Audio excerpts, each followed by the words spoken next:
The following is a class on the Bhagavad Gita as it is, second chapter, text number 28, given by His Divine Grace, A.C.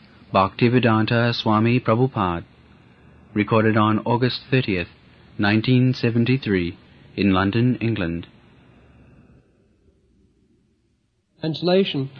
All created beings are unmanifest in their beginning, manifest in their interim state, and unmanifest again when they are annihilated. So what need is there for lamentation? So soul is eternal. So there is nothing, no cause for lamentation, because soul will remain. Even the body is destroyed.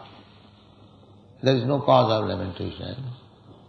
And those who do not believe that there is no soul, everything was void in the beginning.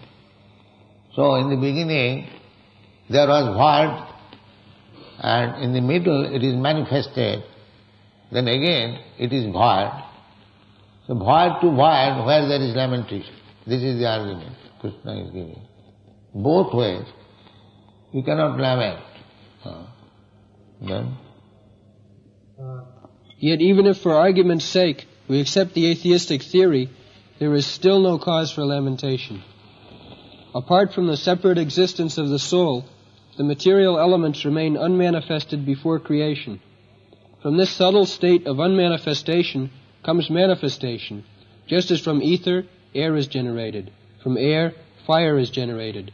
From fire, water is generated. And from water, earth becomes manifested. From the earth, many varieties of manifestation. This is the process of creation.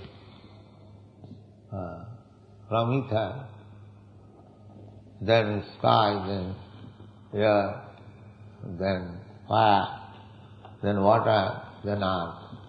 This is the process of creation. Yes. Take for example, a big skyscraper manifested from the earth. When it is dismantled, the manifestation becomes again unmanifested and remains as atoms in the ultimate stage. The law of conservation of energy remains, but in course of time, things are manifested and unmanifested. That is the difference. Then what cause is there for lamentation, either in the stage of manifestation or unmanifestation? Somehow or other, even in the unmanifested stage, things are not lost. Both at the beginning and at the end, all elements remain unmanifested, and only in the middle are they manifested, and this does not make any real material difference. And if we accept the Vedic conclusion as stated in the Bhagavad Gita, Antavanta ime deha, that these material bodies are perishable in due course of time, nityasyoktak sharirinaha, but that soul is eternal, then we must remember always that the body is like a dress. Therefore, why lament the changing of a dress? The material body has no factual existence in relation to the eternal soul. It is something like a dream. In a dream we may think of flying in the sky or sitting on a chariot as a king, but when we wake up we can see that we are neither in the sky nor seated on the chariot. The Vedic wisdom encourages self-realization on the basis of the non-existence of the material body. Therefore, in either case, whether one believes in the existence of the soul or one does not believe in the existence of the soul, there is no cause for lamentation for loss of the body. One point in this connection is that at night, when I am dreaming, I forget this body. This body, in dream, I am seeing that I have gone in a different place, talking with different men, and my position is different. But at that time I don't remember that actually my body is lying on the bed in the apartment where I have come. But we don't remember this body. It is everyone's experience. Similarly, when you come again, awakening stage, in the morning, after getting up from the bed, I forget all the bodies I created in my dream. So which one is correct? This is correct, this body is correct, or that body is correct? because at night I forget this body and at daytime I forget the other dreaming body. So both of them not correct. It is simply hallucination. But I am correct because I see at night, I see in daytime. So I am eternal, the body is not eternal. This is the fact. Antavatti me deha nitya sukta sharirina. Sharirina, the owner of the body is eternal, but not the body. In so many ways, Krishna is explaining about the material condition of this body. But those who are not very intelligent, with poor fund of knowledge, it is very difficult for them to understand. Otherwise, things are very clear. This point is very clear. That at night I forget this body. And in daytime I forget the body at night. This is a fact. Similarly, I may forget the body of my last appearance, last duration of life, or I may not know the future body, but I will exist and the body may change, but I will have to accept another body which is temporary. But as I exist, it means I have got a body, and that is spiritual body. The spiritual body is existing, and spiritual advancement means, first of all, to know spiritual identification of myself. That's like Sanatana Goswami went to Sri Chaitanya Mahaprabhu after retiring from his ministership. So he first of all said that Kiyami kano more jape tapatra. Actually, I do not know what I am and why I am subjected to the miserable condition of life. Therefore, the miserable condition of life is this body, because I get in the dream also. When I get another body, sometimes we find that I am top of the very tall bamboo or tall mountain, and just I am falling down. And I am afraid, I sometimes cry that I am not falling down. These bodies, this material body, which body I belong to, which I am, actually I do not belong to any of these bodies. I have got a separate spiritual body. So this human life is meant for that realization, that I am not this material body, I am spiritual body. Then next question will be, then what is my function? In the present body, under some material condition, I am thinking, this is my body, and the body is produced under certain condition of this country or this family. Therefore, this is my family, this is my country, this is my nation, everything in bodily concept of life. And if I am not this body, then in relationship with this body, either my family or my country or my society or my other relationship, they are also false, because the body is false. Therefore, Shankaracharya theorized this. Brahma Sattva Jagan Mithya. Brahma means the soul is actually the fact, not the material manifestation. Material manifestation, of course, he says false. We don't say false. We say temporary.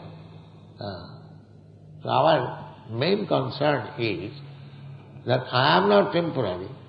My body is temporary. now I am working for the body. That is illusion. Aham mamit. Then what is real fact? Real fact is that I am spiritual particle and the whole spirit is Krishna or God. Therefore, as part and parcel of God, it is my duty to serve God. That is spiritual life, bhakti yoga. That is called sarupa.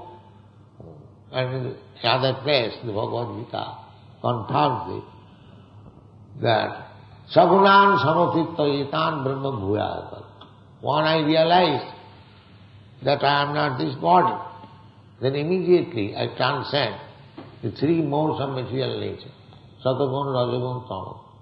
Under the bodily concept of life, I am influenced by one of the modes of material nature and acting.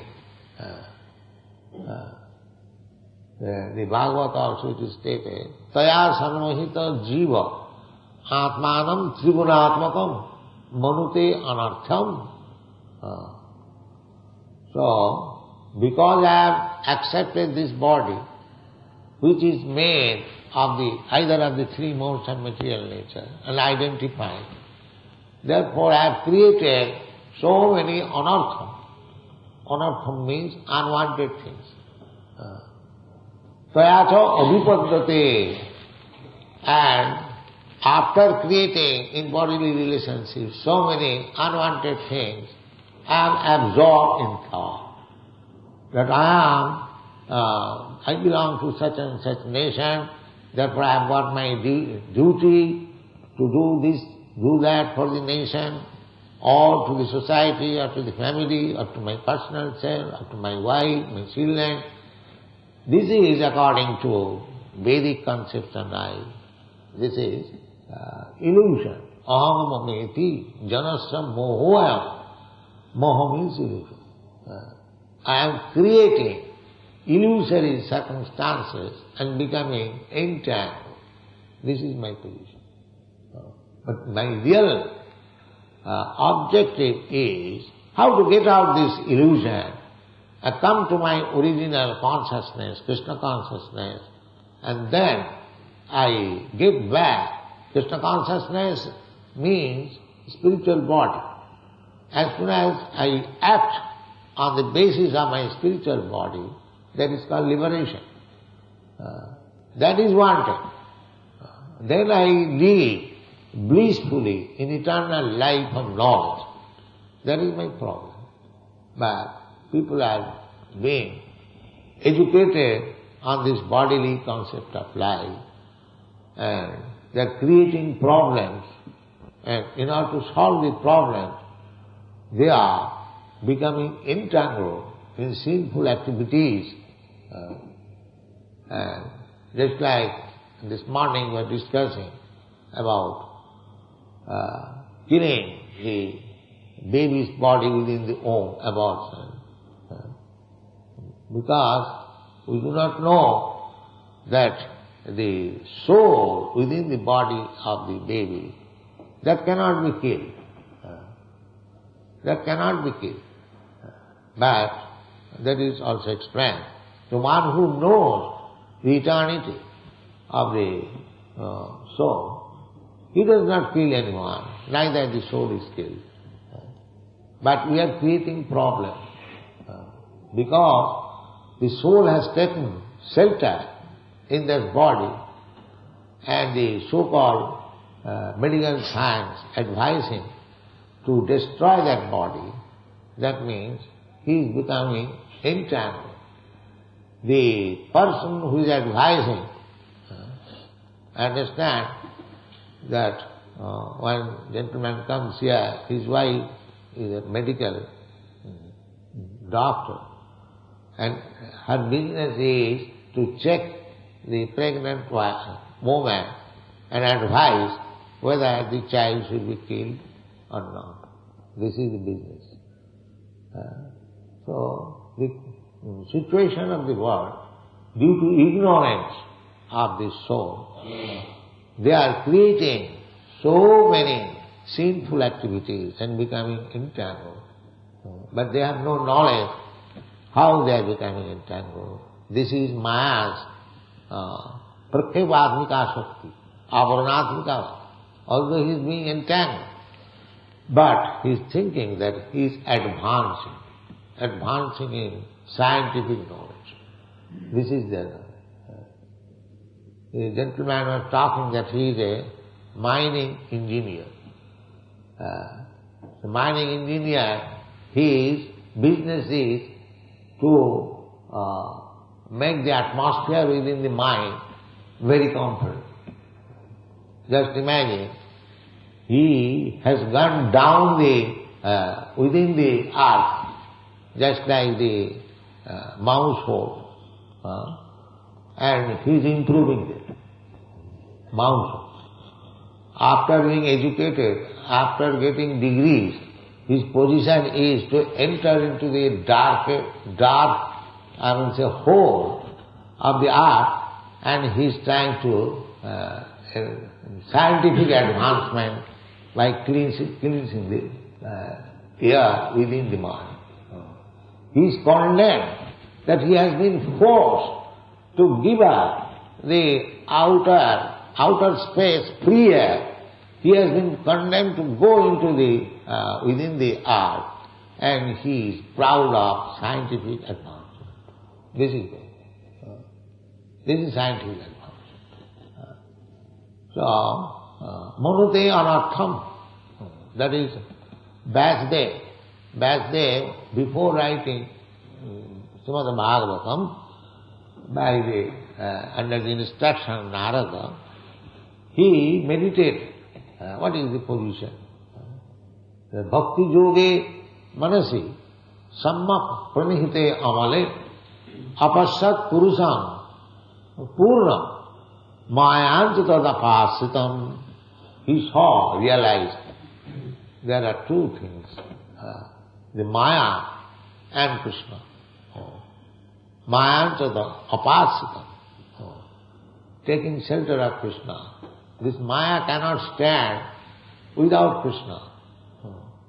But Krishna is not affected by Maya, because Krishna is not affected as God. But the living entities, Jaya Sarvahita Jiva, the living entities, they become affected by the presence of Maya. Krishna is not affected. Just like the sun and the sunshine. Sunshine means combination of illuminating particles. That is sunshine. It is scientific too. Sparks, little atomic sparks, shining sparks. So similarly, we are also just like the shining sparks of Krishna. Krishna is compared with the sun. Krishna Surya Sama Maya Andhaka. Now when there is cloud, Maya, the sun is not affected. But the small particles, sunshine, they are affected. Just try to understand. Here is sun, and below, many millions of miles below, the cloud, and the cloud is covering part of the sunshine, which is combination of illuminating particles. So, the Maya or the cloud cannot cover the sun, but it can cover the minute shining particles. So we are affected. Krishna is not affected. Therefore Vyasdev saw apasyat purusam purnam. He saw, just like in aeroplane, you go above the cloud, the sun is not affected at all by the cloud. Although below the aeroplane you will see vast mass of cloud. Similarly, Maya cannot affect Krishna. Therefore Bhagavad Gita says, Daivijesa gunamai momo maya. Momo maya, Krishna says, my illusory energy. Krishna is never affected by the illusory energy. Exactly like the cloud. But the Mayavadi philosopher, they say that when impersonal, absolute truth comes, appears, they also accept the incarnation. But their philosophy is that ultimately the absolute truth is impersonal. When he appears as a person, he accepts the Maya body. This is Maya. Krishna may be accepted as the Supreme God, but he has accepted a material body. That means they want to compare Krishna with ordinary living entity. And that is condemned in the Bhagavad Gita. It is said that Abhijananti Manamula Manasintanu Asita. Because Krishna comes in his original form. Original form is two-handed. It is also accepted in the Bible. Man is made after the image of God. God has got two hands. Even the four-handed Vishnu form is not the original form. Vishnu form is secondary manifestation of Sankarsa. So, Krishna is never affected by Maya. This is the point.